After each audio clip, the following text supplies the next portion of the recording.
उपस्थित हूँ आप सबके सामने। आज जिनकी कुंडली लेकर के आया हूँ, इनका नाम बताऊँ? राधा है। और सच में राधा है। सिंह लग्न की जातिकाएं थोड़ी कठोर होती हैं। मतलब हमें सबसे ज़्यादा जिस चीज़ पे आवश्यकता होगी वो जातिका के क्रोध को सही दिशा देने की होगी। और निस्संदेह यहाँ हमारे ऊपर ये दबाव बढ़ेगा कि हम कैसे इनके क्रोध को सुनियोजित तरीके से उसका लाभ ले सकें, इनकी ऊर्जा को कैसे सही दिशा में मोड़ा जाए। और दूसरे नंबर पे विवाह के दौरान बहुत ही ज़्यादा सावधानी बरतने की आवश्यकता होगी, क्योंकि सप्तम भाव के अधिपति पीछे जाकर के आर्थिक रूप से कभी भी कमजोरी तो नहीं होने देंगे, लेकिन उसका फल भी देंगे, ऐसा नहीं है।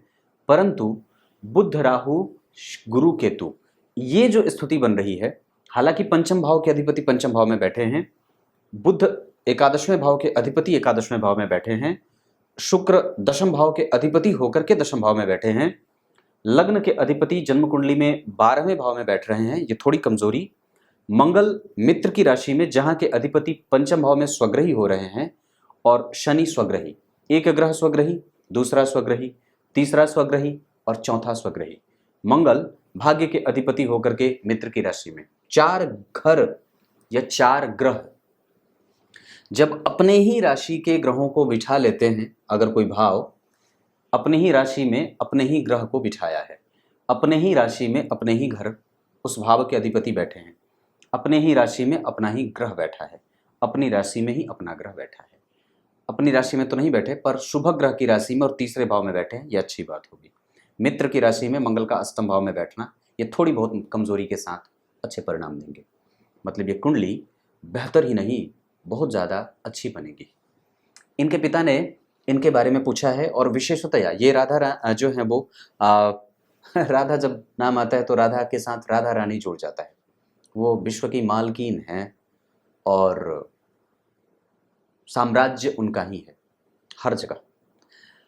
एक ग्रह यहाँ बैठा, दूसरा यहाँ, तीसरा यहाँ, चौथा यहाँ, पांचवा यहाँ, छठा यहाँ और सातवां यहाँ। और जो स्थिति इनकी कुंडली में ग्रहों की बन रही है वो सीधे तरीके से और स्पष्टतया ये बताती है कि जातक राजनीति में जा सकता है। व्यक्ति के अंदर नेतृत्व करने की क्षमता बहुत ही ज़्यादा प्रखर और बड़ी ही विलक्षण होती है। दशम भाव के अधिपति का दशम में बैठना, दशम भाव में जो ग्रह अच्छे परिणाम देते हैं जैसे गुरु, जैसे शनि और जैसे सूर्य।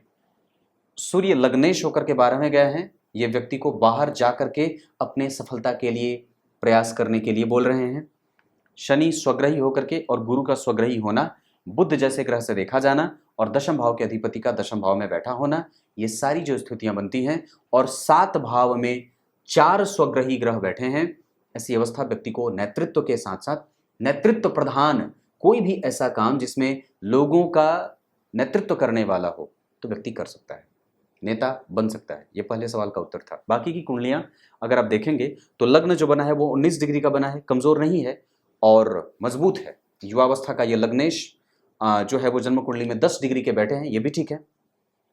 लग्न पूर्वा फाल्गुनी का बैठा है, शुक्र का ये नक्षत्र होता है, और वो शुक्र दशम स्थान में व्यक्ति को 2 तरीके से बात बताता हूँ, बड़ी अद्भुत बात है।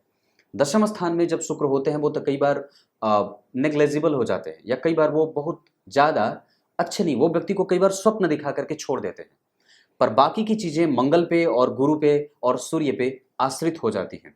मतलब ये शुक्र आपको पद की लालसा और पद की भूख दे देगा, पर उसके बाद वो कुछ उसमें करेंगे नहीं, करना अब आपको होगा। वस्तुतः अगर मंगल दशम स्थान में बैठ जाते हैं तो कई बार क्षेत्र से संबंधित चिंता पैदा करते हैं, और शुक्र जब यहां बैठ जाते हैं तो व्यक्ति लालच देते हैं पद का, पद पे ही पहुंचेगा, उसको छोटी नौकरी नहीं चाहिए। वो जब भी पहुंचेगा तो बिल्कुल ही उच्चस्थ अधिकारी बनना चाहता है, चाहे वो राजनीति में हो या चाहे वो नौकरी में हो, वो कभी भी छोटे पदों से उसकी भूख खत्म होती ही नहीं है। और ऐसी ही चीजें इनकी कुंडली में देखी जा सकती हैं। लग्न के मतलब लग्न जो स्थिति बना रहा है, जैसी स्थिति लग्न की बन रही है उसके आधार पर सूर्य की दशा, उसके आधार पर बुध की दशा और उसके आधार पर मंगल की दशा जातक के जीवन में बहुत ही ज्यादा श्रेष्ठतम स्थिति को बुध की दशा में प्राप्त होती हैं चीजें, मंगल की दशा में भी प्राप्त होती हैं चीजें, और सूर्य की दशा में भी व्यक्ति के जीवन का स्वास्थ्य, व्यक्ति के जीवन में लाभ और श्रेष्ठता, उसका पद, उसका विभूषित होना, ये सारी चीजें सूर्य, मंगल और बुध की दशा में, और उसके अतिरिक्त गुरु जो इनको यश, कीर्ति, मान, सम्मान, पद, प्रतिष्ठा, संतान और पति का सुख देंगे। पर राहु और केतु के संपर्क में है, यहां भी और यहां पे राहु के संपर्क में तो नहीं है गुरु, पर गुरु यहां बैठे कहां हैं? लगता है छूट गए हैं। गुरु जो है वो यहां बैठे हैं, तो बुध कहां बैठे हैं? बुध जो है वो बैठे हैं 12 में। यहां बुध नहीं है, यहां पे गुरु है, मतलब यहां पे गुरु बैठे हैं और उनके ठीक पीछे राहु बैठे हैं। इस वजह से गुरु का प्रभाव थोड़ा कमजोर होगा। हालांकि उसके ठीक आगे नीच के राहु भी इस भाव का कमजोरपन दिखाएंगे। लेकिन एक बात जो यहां पे दिखी जा रही है कि अष्टम स्थान में जो राशि बननी चाहिए यहां पे 8 नंबर, वो यहां बनी है। और ये वोट का भाव होता है अष्टम स्थान, क्योंकि वोट दिखता नहीं है और वो बाद में अंतिम परिणाम देता है। वृश्चिक राशि के चंद्रमा यहाँ पे और यहाँ के अधिपति का जन्म कुंडली में पंचम में आना सूर्य के साथ, ये व्यक्ति के लिए लाभदायक परिणाम दे सकते हैं, क्योंकि दशम स्थान के अधिपति का त्रिकोण में आना और उच्च के शनि का यहाँ बैठना जो चंद्रमा के बल की वृद्धि करेगा। दशम भाव के अधिपति का सूर्य जैसे ग्रह के साथ होना, दशमांश कुंडली में अगर बात करें तो लग्न के अधिपति जन्म कुंडली में उच्च के बैठे, ये सबसे अच्छी बात होगी। यहाँ के लिए सप्तमेश जो है वो स्वग्रही हैं और यहाँ के लिए वही सप्तमेश लग्नेश हो जाते हैं, उच्च के हैं। उसके ठीक आगे चंद्रमा का जाना और यहाँ के अधिपति का मित्र की राशि में जाकर के नहीं बैठना, परंतु यहाँ पे देखिए जरा, तो बुध जो है वो शनि की राशि में बैठे हैं और वो शनि उच्च के हैं। मतलब जहाँ पे दशम भाव के अधिपति बैठे हैं मंगल, वो जिस भाव में बैठे हैं उस भाव के अधिपति परिवर्तन के साथ है, या फिर जहाँ वो बैठे हैं वो क्रमशः उच्चस्त होकर के शनि बैठे हैं। इस वजह से कम व्यक्ति के जीवन में 12वां भाव और लग्नेश के बलवान हो जाने से पंचम भाव भी बली हो जाएगा और व्यक्ति की कुंडली में मंगल और सूर्य का बल बढ़ता हुआ देखा जाएगा। सूर्य और मंगल जब जन्म कुंडली में और गुरु का प्रभाव जब लग्नेश या लग्न को प्रभावित करने लगे, लग्नेश को डायरेक्टली तो नहीं देख रहे पर निस्संदेह लग्न को जरूर ही देख रहे हैं, और चंद्रमा और गुरु का संबंध एक दूसरे से केंद्र में हो रहा है। यहाँ पे गुरु और चंद्रमा का संबंध तृतीय एकादशवें का है, व्यक्ति अपने मन पे काम करेगा। यहाँ पे गुरु और चंद्रमा एक साथ आ रहे हैं, नीच के चंद्रमा यहाँ भी, नीच के चंद्रमा यहाँ भी, और यहाँ भी चंद्रमा नीचा विलासी, मतलब यहाँ नीचा विलासी हो रहे थे और यहाँ आकर के पूर्णतया नीच के हो गए। लग्न के अधिपति यहाँ सूर्य कर्क के बैठे थे, सामान्यतया अच्छे ही परिणाम करेंगे, खराब नहीं होंगे। यहाँ पे नवमांश का केंद्र खाली, इस वजह से विवाह मिला करके होना जरूरी होगा, नहीं तो दिक्कत होगी, क्योंकि ये बात मैंने यहाँ भी कही है। इस भाव के अधिपति के ऊपर सूर्य जैसे क्रूर ग्रह और पापक ग्रह की दृष्टि, क्रूरतम ग्रह की दृष्टि जो 12वें भाव से बैठ करके देखेंगे तो थोड़ी सी समस्या यहाँ जरूर देंगे। ऐसा इसलिए क्योंकि राहु की भी दृष्टि यहाँ पड़ रही है। हालांकि राहु की दृष्टि यहाँ के लिए खराब नहीं होगी, लेकिन इस भाव के पीछे शनि और आगे मंगल इस भाव को पापकर्त्री में लगाएंगे और इस भाव का परिणाम थोड़ा कमजोर होगा। लेकिन जितनी कमजोरी पापकर्त्री से बनेगी, जितनी कमजोरी 12वें जाने से बनेगी, उस कमजोरी की क्षतिपूर्ति शुक्र यहाँ बैठ करके थोड़े से करने का प्रयास जरूर करेंगे। पंचम भाव में अगर गुरु, राहु और केतु के संपर्क में नहीं होते तो ये और भी ज्यादा अच्छी बात हो सकती थी। चंद्रमा अगर तृतीय भाव में बैठे हैं तो ये कई प्रकार की समस्याओं का दमन और शमन करने वाला होगा। यहाँ पे चंद्रमा भी वहीं बैठे हैं तो लग्न कुंडली में भी चंद्रमा यहीं बैठे, नवांश कुंडली में भी चंद्रमा यहीं बैठे, गुरु के साथ बैठे हैं और यहाँ पे गुरु स्वग्रही हैं, यहाँ गुरु मित्र की राशि में और यहाँ भी गुरु मित्र की राशि में। इसका मतलब है कि व्यक्ति के पास ओजस्विता, तेजस्विता, प्रामाणिकता, धैर्य धारण करना और व्यक्ति का समाज में पद उसके पास हमेशा ही बना रहे। दूसरे नंबर पे चंद्रमा के वर्गोत्तम हो जाने से उसके पास शासन करने का बल और शासन तंत्र में अपना प्रभुत्व स्थापित करने का बल ये हमेशा बना रहेगा। इसके पीछे का बहुत बढ़िया तर्क दूं, बताऊं, जानना चाहेंगे? बताता हूं। बुध और चंद्रमा के संबंध को देखिए। बुध अपनी राशि के और चंद्रमा शुभ ग्रह होकर के शुभ ग्रह की राशि में, और जहां पे किसी पाप ग्रह का कोई प्रभाव नहीं है, राहु देखेंगे भी तो तुला को देखेंगे और तुला राशि पे राहु की दृष्टि कभी भी खतरनाक नहीं होती है। इस भाव पे मंगल की दृष्टि जो कि भाग्य के अधिपति हैं, मतलब 12वें भाव के अधिपति को जो कि चंद्रमा है शुभग्रह होकर के शुभग्रह की राशि में अपने भाव से चतुर्थस्थ बैठे और जिस पे मंगल की 7वीं के बाद 8वीं दृष्टि पड़ेगी, निसंदेह ये अच्छी बात होगी। चंद्रमा पे मंगल का बल भाग्य के वृद्धि का सूचक होगा।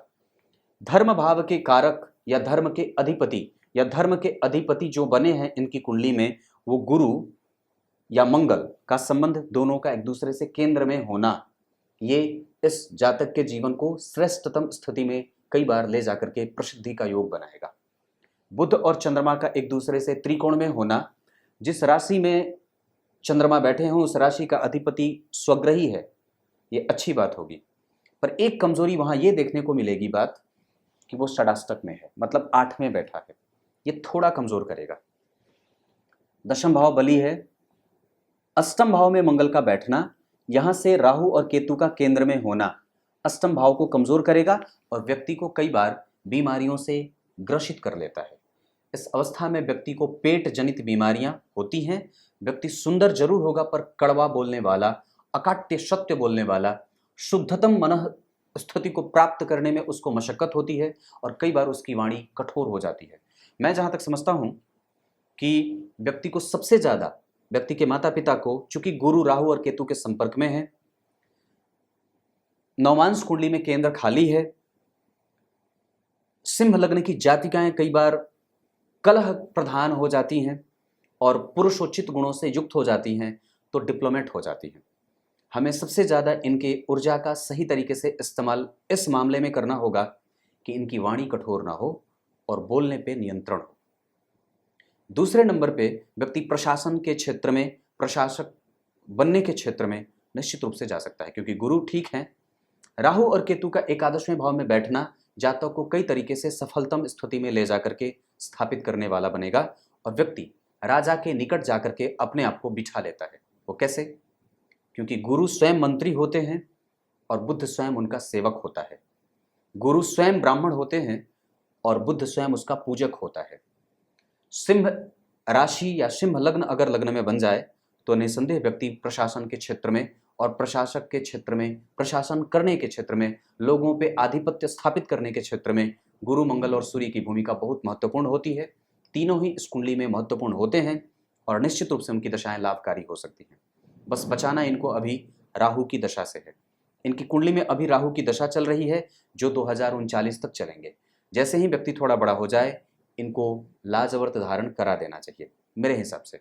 वस्तुतः इनकी कुंडली में राहु मृगशिरा के बैठे हैं जिसके अधिपति मंगल अष्टम में बैठे हैं। इस कारण से कई बार नाभि से संबंधित जो बीमारियां होती हैं, नाभि का क्षेत्र प्रभावित होता है। अष्टम स्थान का मंगल व्यक्ति को सूचित करता है अपने अंगों के विशेष ख्याल के मामले में, अपनी सुरक्षा के मामले में, अपने मित्रों से धोखाधड़ी के मामले में, हिंसक जानवरों के मामले में। कई बार व्यक्ति गलत और निंदनीय दृष्टि का शिकार हो जाता है। व्यक्ति कभी भी किसी पे भरोसा न करे और कभी भी किसी के साथ बहुत ज़्यादा घनिष्ठता न रखे। अपने मामा के लड़के, अपने बुआ के लड़के, अपने कज़न ब्रदर वगैरह पे कभी भी निस्संदेह भरोसा ना करे। खास करके अपने चाचा, बड़े पापा, बड़ी मम्मी, बड़े ताऊ ताया, इन सब पे बिल्कुल भी इनको अकेला ना छोड़ा जाए। इसके अतिरिक्त हिंसक जानवर घर में अकेला ना रहे और कभी भी इन्हें अकेला छोड़ने से बचा जाए। इनको स्वतंत्र छोड़ना मुश्किल और परेशानियों का सूचक हो सकता है। कई बार विष प्रयोग भी हो जाता है और व्यक्ति का लाभ समाज उठा लेता है। मैं समझता हूं कि इस मामले में इनको थोड़ा सतर्क होना पड़ेगा। इनकी कुंडली में शुक्र मृगशिरा के बैठे हैं जो अष्टम भाव में जाकर के कई तरीके की बीमारियां और कई तरीके से मानसिक संताप देने वाले बनते हैं। इस तरफ हमारी चिंता जा सकती है। सूर्य जन्म कुंडली के लग्नेश होकर के 12वें और लग्न पे किसी भी शुभ ग्रह का कोई प्रभाव नहीं है। गुरु हैं, देख रहे हैं, पर वो निस्संदेह अष्टमेश भी होते हैं और निस्संदेह वो पंचमेश होते हैं, पर वो पूर्वाषाढ़ा के बैठे हैं जिसके अधिपति शुक्र दशम भाव में बैठ करके गुरु और शुक्र का संबंध षडाष्टक बन रहा है और गुरु में शुक्र की जो अंतर्दशा रहेगी वो थोड़ी बहुत कष्टकारी हो सकती है। सिंह लग्न की कुंडली के लिए शुक्र अच्छे नहीं होते। वो निस्संदेह इस कुंडली के लिए दशम और तृतीय भाव के अधिपति होकर के कहीं ना कहीं वो व्यक्ति को अपना स्वतंत्र व्यवसाय करने वाला भी बना देते हैं, चाहे कोई भी हो। अब ये बात उस समय की दशा के ऊपर निर्भर करेगी कि व्यक्ति क्या करना चाहता है। वस्तुतः इनकी कुंडली में अपना ब्रांड लॉन्च करना, अपना खुद का स्वतंत्र व्यवसाय कर लेना और अपने अंडर में लोगों को खटने खटाने की बात बिल्कुल बनती है। इनकी कुंडली में सुंदर चीज़ों का व्यापार करना, जो व्यक्ति और सभी चीज़ों की सुंदरता बढ़ा सकती है, उसका क्षेत्र बनता है। ऑर्गेनिक आइटम्स भी इनकी कुंडली में बहुत अच्छे चलेंगे। इनकी कुंडली के आधार पर कॉस्मेटिक चीज़ें बहुत अच्छी चल सकती हैं, डेकोरेटिव आइटम्स इनकी कुंडली में बहुत अच्छे चल सकते हैं। उसके अतिरिक्त बहुत सारी चीज़ें होती हैं जिस पर मंथन करने की आवश्यकता व्यक्ति के व्यवसाय करने के समय पे करने की आवश्यकता होगी। इनकी कुंडली में बुध और राहु एक साथ बैठे हैं, पर जड़ दोष नहीं है। इस कारण से व्यक्ति की बुद्धि कभी भी प्रभावित और कलुषित नहीं होगी। गुरु और बुध का एक दूसरे को देखना व्यक्ति को कई बार नारायण का भक्त बना देगा। सूर्य का 12वें जाना व्यक्ति के प्रभावशीलता में कमजोरी दे सकते हैं। इन सब चीज़ों पे विचार करने की बात है। चंद्रमा चित्रा के हैं, मंगल की दृष्टि है, मंगल रेवती के हैं, क्रिएटिविटी बहुत अच्छी है, कला के क्षेत्र में भी व्यक्ति काम कर सकता है। राहु अगर गुरु से प्रभावित नहीं होते तो निसंदेह और भी ज़्यादा अच्छी बात हो सकती थी। क्लियर है? अब आइए और भी चीज़ें बता देता हूँ। डिग्री के आधार पर सूर्य अच्छे बैठे हैं, चंद्रमा ठीक ठाक हैं और भाव के आधार पर भी ठीक हैं। सूर्य भाव के आधार पर अच्छे नहीं हैं, इस वजह से हमें मोरल वैल्यू पे काम करने की आवश्यकता होगी। व्यक्ति को सामाजिक और सोशलाइजेशन पे ध्यान देने की आवश्यकता होगी। मंगल आपकी कुंडली में अष्टम स्थान में है, उनका प्रभाव मैंने बताया। जड़ चेतन इन सब चीज़ों में भेद करना होगा। हिंसक जानवर, एडवेंचर वाले जगहों पे जाने से बचना होगा। पूल, नहर, नाला, नदी, समुद्र और रेगिस्तान, ऐसे कुछ अलग तरीके की जगहों से जाने से बचना चाहिए। उसके अतिरिक्त मंगल 21 डिग्री के हैं, वो बड़े ही उच्चतम स्थिति को प्राप्त कर रहे हैं, मतलब आगे बढ़ रहे हैं अपनी राशि की तरफ। इसका मतलब है कि भाग्य का वो थोड़ा व्यय भी करेंगे। और निश्चित रूप से मैं समझता हूं कि व्यक्ति के जीवन में कई बार ये व्यक्ति के अपने नाम पर जब भी वो कुछ चीज़ खरीदने चलता है, जमीन, जायदाद, घर, गाड़ियाँ, चौपाया, सुख, भूमि, भवन, वाहन का, उसमें उसको मशक्कत और दिक्कत होती है। इस कारण से व्यक्ति अपने पिता के नाम पे या कई बार अपने पति के नाम पे इन सब चीज़ों का सुख भोग सकता है। हालांकि मैं इस क्षेत्र में थोड़ी सी कमजोरी अवश्य ही देख सकता हूँ। पंचम भाव में गुरु बैठे हैं, थोड़ी बहुत मशक्कत के साथ इंटेलिजेंस व्यक्ति के साथ उपस्थित होती है और वो निस्संदेह चीज़ों को अच्छे तरीके से ऑब्जर्व कर लेता है। और चूंकि इनकी कुंडली में जो चतुर्विशान सा बना हुआ है, उसके आधार पर व्यक्ति ज्ञान का मालिक होगा और अनुभव बहुत जल्दी जो है वो समझ ले, उसकी जो ग्रास्प करने की क्षमता होगी वो बड़ी ही उत्कृष्ट होगी। अनुभव बहुत ही जल्दी व्यक्ति को हो जाता है और सवाल ऐसे कि पूछो ही मत। बुध जो है वो जन्म कुंडली में जिस अवस्था में बैठे हैं वो बड़ी अच्छी स्थिति है, कमजोर वहां भी नहीं है। और पुनर्वसु नक्षत्र के बैठे हैं जिसके अधिपति गुरु उनको देख करके व्यक्ति के अंदर धार्मिकता का और उत्कृष्ट भाषा शैली का संचार करते देखे जाएंगे। गुरु जन्म कुंडली में वक्री हैं, इस वजह से वो थोड़े से प्रभाव पेट से संबंधित बीमारियों का भी करेंगे। शुक्र जिस अवस्था में बैठे हैं, गुरु 26 डिग्री के हैं, इस वजह से भी थोड़ी कमजोरी देखी जाएगी। शुक्र भी 26 डिग्री के हैं, मृगशिरा में बैठे हैं, इस वजह से कई बार व्यक्ति दूसरों के द्वारा इस्तेमाल किया हुआ जाता है। इनकी कुंडली में चंद्रमा शुक्ल पक्ष के अष्टमी तिथि के हैं और ये शुभग्रह होते हैं। इस आधार पर कि जन्म कुंडली में नौमांश कुंडली में गुरु का चंद्रमा के साथ जाना और यहाँ पे एक दूसरे से केंद्र में जाना, ये कई तरीके से व्यक्ति को लाभान्वित करने वाले योगों में लेके जा रहा है। इनकी कुंडली के लिए 3 तारीख अच्छी होगी, मतलब 3 अंक अच्छा होगा, 3, 12 और 21। उसके अतिरिक्त रविवार और मंगलवार का दिन अच्छा होगा। इसके अतिरिक्त इनकी कुंडली में पूर्व दिशा बहुत अच्छी होगी। इनकी कुंडली के लिए मेष और धनु राशियां अच्छी होंगी। इनकी कुंडली के लिए विवाह में तुला और वृषभ और साथ ही साथ मेष और धनु ये राशियां अच्छी होंगी। कुंभ राशि के लोगों से बच के रहना चाहिए, मकर राशि के लोगों से बच के रहना चाहिए, कर्क वालों से सावधान। बुध इनकी कुंडली में मारक नहीं होंगे, वो वस्तुतः जन्म कुंडली में शनि से दृष्ट हो जाते तो और भी ज्यादा खतरनाक हो जाते। पर एकादशवें भाव में बुध और राहु का बैठना व्यक्ति को बहुत ही ज्यादा चतुर, चपल, चंचल, चालाक बना देंगे।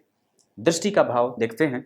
गुरु का प्रभाव यहाँ के लिए लाभदायक, धार्मिक और पुरोधा बनाने के मामले में, सामाजिक क्षेत्र और समाज के लिए काम करने के मामले में अच्छा होगा। यहाँ के लिए संतुलित और बेहतर लाभ देने के लिए मामले में ठीक रहेगा। गुरु की दृष्टि यहाँ के लिए भी अच्छी होगी, व्यक्तित्व पे काम करेगी और व्यक्ति को सामाजिक और धार्मिक बनाएगी। मंगल की चौथी दृष्टि यहाँ के लिए सामान्यतया क्रिएशन देने वाली, क्रिएटिविटी रखने वाली और व्यक्ति को प्राप्त करवा देती है थोड़ी बहुत मशक्कत के बाद। मंगल की दृष्टि यहाँ के लिए वाणी में कठोरता और कई बार उसको उग्रता दे सकती है स्वभाव में, और मंगल की यहाँ पे दृष्टि उनको कई बार संतुलन पैदा करने के लिए मजबूती देने वाली होगी। शनि की तीसरी दृष्टि आयु देने वाली और रोग देने वाली हो सकती है, वात पित्त कफ और वात जनित समस्याएं देने वाली हो सकती हैं, और रिसर्च आदि के क्षेत्र में, और कई बार ऐसी बीमारी जो एक अवस्था में आने के बाद जीवन के अंतिम तक चलती है, ऐसी बीमारियां भी होते देखी जाती हैं। यहाँ के लिए अच्छी नहीं है और व्यक्ति को अपने पिता के साथ संबंधों को मजबूती देने की आवश्यकता होगी। वैसे पिता का क्षेत्र ठीक होगा, उसमें कोई कमजोरी विशेष नहीं है। शनि की 10वीं दृष्टि यहाँ के लिए अच्छी होगी, चंद्रमा को वो प्रभावित करेंगे, राहु चंद्रमा को प्रभावित करेंगे, शनि भी प्रभावित करेंगे, मंगल भी प्रभावित करेंगे। तो चंद्रमा पे शनि मंगल राहु केतु का प्रभाव व्यक्ति के मन को तितर बितर करने के लिए काफी होगा। इस वजह से कई बार व्यक्ति अकेलेपन का शिकार न हो, इसका भी ध्यान रखना होगा। इस चीज में और भी ज्यादा कमजोरी हो सकती थी जब चंद्रमा और भी ज्यादा खराब हो जाते, पर वो खराब नहीं है। इस वजह से मैं समझता हूं कि थोड़े से अच्छाई के साथ वो उपस्थित होंगे। क्लियर है? अगर वो नीच के नहीं होते तो और भी ज्यादा अच्छी बात हो सकती थी, पर नीच होने का भी एक अलग लाभ सामाजिक रूप से देखने को मिल सकता है। शासन सत्ता का भाव बहुत अच्छा बना है। लग्न के अधिपति का 12वें जाना, विदेश जाना, दूर जाना, बाहर से संबंध स्थापित करना, बड़े और उच्चतम नागरिकों के साथ संबंध बनाना, धन भाव के अधिपति का लाभ में जाना, धन के लिए लाभदायक महाधनी योग, तृतीय भाव के अधिपति का स्वग्रही होना, खुद का व्यापार, स्वतंत्र होकर के काम करना और अपने निर्णय लेने की क्षमता के लिए व्यक्ति जाना जाता है। चतुर्थ भाव के अधिपति का जन्म कुंडली में पंचम में जाना, ये अपने भाव से 8वें जाना, ये ठीक नहीं होगा। पंचम भाव के अधिपति का राहु केतु के संपर्क में संतान का सुख थोड़े विलंब से और प्रेम से आलोकित होता है। सप्तम के बाद छठे भाव के अधिपति का यहाँ होना, सूझबूझ बहुत अच्छी और व्यक्ति के शत्रु कभी भी उनको पराजित न कर पाए और व्यक्ति विलक्षण प्रतिभा का धनी होता है, वाक्पटु और चातुर्य से युक्त होता है और व्यक्ति अपने शत्रुओं के लिए हमेशा ही पैनी तलवार की तरह साबित होता है। सप्तम भाव के बारे में चर्चा करी। अष्टम भाव के अधिपति का जन्म कुंडली में पंचम में जाना, रिसर्च और डॉक्टर बनने के क्षेत्र में भी व्यक्ति को सफलता मिलते देख रहा हूं। नवम भाव के अधिपति का अष्टम में जाना, ये ठीक नहीं होगा, भाग्य का अवरोध, क्योंकि यहाँ पे भाग्येश शनि से भी दृष्टि देखे जाएंगे तो भाग्य में कमजोरी और उसमें कंजूसी बरती जाएगी। हालांकि भाग्य पे गुरु की दृष्टि होगी तो उसका अतिरिक्त बल मिलता रहेगा। शुक्र का यहाँ बैठना, पद की लालच और पद की अनुशंसा व्यक्ति को मिल जाती है, कोई ना कोई पद व्यक्ति को अच्छा मिल जाता है। एकादशवें भाव के अधिपति का एकादशवें में बैठना राहु के साथ, व्यक्ति को जो चाहिए होता है वो उसको मिल जाता है। 12वें भाव के अधिपति का तृतीय में जाना, ये व्यक्ति के जीवन में संतुलन पैदा करने के साथ साथ कई बार बीमारियां या छोटी मोटी बीमारियां देते रहते हैं, जैसे सर्दी खांसी जुकाम आदि की चिंताएं व्यक्ति को बनी रहती है। क्लियर है? दाम्पत्य का सुख थोड़ा कमजोर दिखेगा जरूर। 12वें शुक्र बैठे हैं, नीचाभिलाषी हैं, थोड़ी कमजोरी। सूर्य नीच के हैं, वाणी पे काम सबसे ज्यादा करने की है, कठोर और जिद्दी ना हो, इसके लिए अगर कभी कभी थप्पड़ चलाना हो तो चला देना, रुकना मत। राहु और गुरु चंद्रमा का यहाँ बैठना, अब ये व्यक्ति कई बार अपनी बात पे अड़ जाए तो अड़ी रहे और जिद्दी बहुत ज्यादा होती रहे। मंगल उच्च के प्रभाव में संपन्नता और कई बार यहाँ पे अपने मन के हिसाब से काम करने का और प्रेम करने की आज़ादी मिल जाती है, इसमें भी नियंत्रण आवश्यक होगा। शनि यहाँ पे बैठे हैं वर्गोत्तम, यहाँ भी शनि स्वग्रही वर्गोत्तम, और ये भाव कई बार व्यक्ति को विपरीत से विपरीत परिस्थिति में साहस जुटाने के लिए काफी होगा। व्यक्ति किसी भी स्थिति में हतोत्साहित नहीं होगा। यहाँ बुध का बैठना करियर में कई बार थोड़े बहुत उतार चढ़ाव के साथ, पर यहाँ पे मंगल उच्च के, यहाँ पे भी अष्टम भाव के अधिपति यहाँ बैठे थे, यहाँ पे भी यहाँ के अधिपति अच्छे बैठे हैं, यहाँ पे भी यहाँ के अधिपति स्वग्रही थे, यहाँ पे भी यहाँ के अधिपति उच्च के हैं। इसका मतलब है कि अष्टम भाव व्यक्ति का बलवान है, मतलब उसके पास वो वोट है, वो वोट बैंक है जिसका वो अंतिम समय में धारदार मतलब धार के साथ इस्तेमाल कर सकता है। मतलब अच्छी बात है, ये बहुत ज्यादा अच्छी बात है। अष्टम भाव बलवान मतलब व्यक्ति के पास थॉट बहुत अच्छे होंगे, वो इतना बेहतरीन सोच सकता है जहां तक कोई सोच ना सके। उसके सोचने और समझने की क्षमता आम लोगों से नहीं, खास लोगों से भी बेहतर होती है। ये क्रिएटिव है और इतना ज्यादा कि पूछो ही मत। यहाँ मंगल का बैठना, यहाँ के अधिपति का स्वग्रही होना, राहु केतु बहुत ज्यादा बेहतरीन बना देंगे। यहाँ के अधिपति का उच्चस्थ होना, ये बहुत ज्यादा अच्छी बात होगी। अनुभव, क्योंकि केतु देंगे, केतु अनुभव से युक्त बना देंगे। कुछ इसी तरीके से आज के कार्यक्रम का समापन करते हैं। तब तक के लिए बहुत बहुत नमस्कार।